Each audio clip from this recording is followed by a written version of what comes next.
திடீர்னு உங்க அம்மா உங்க அப்பா இவங்களை பத்தி மட்டுமே கவலைப்படுறீங்களே, உங்களுக்கா கையெடுத்து காதலிச்சானே அவன் எவ்வளவு பையன் லவ் பண்றான் உசுர கொடுத்து. மாத்த முடியாது. முடியாது.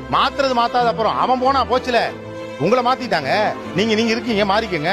அந்த பையன் என்னவா? நீங்க இட் இஸ் ஹேப்பனிங். அவன் என்னவா?